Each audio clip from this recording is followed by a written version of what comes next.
Και το λέω ρητά και κατηγορηματικά. Αποκλείω κάθε συγκυβέρνηση με το ΠΑΣΟΚ.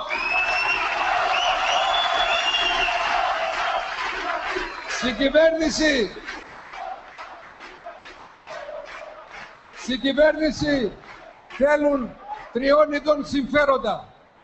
Πρώτον το θέλει τη συγκυβέρνηση το ίδιο το ΠΑΣΟΚ για να πέσει στα μαλακά και για να μην ψάξουμε τις τεράστιες ευθύνες τους που μας έφεραν στο μνημόνιο. Νομίζουν ότι θα γλιτώσουν, αλλά δεν θα γλιτώσουν.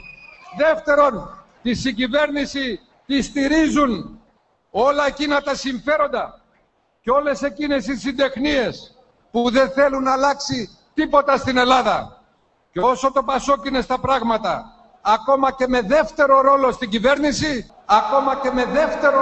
κυβέρνηση, έχουν το κεφάλι του ήσυχο ή έτσι νομίζουν με αυτό το πλευρό να κοιμούνται. Τρίτον,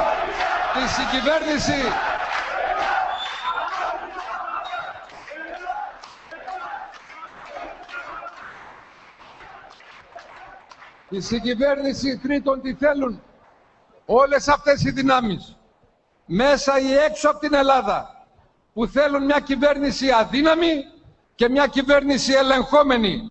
Η συγκυβέρνηση τρίτον τι θέλουν όλες αυτές οι δυνάμεις μέσα ή έξω από την Ελλάδα που θέλουν μια κυβέρνηση αδύναμη και μια κυβέρνηση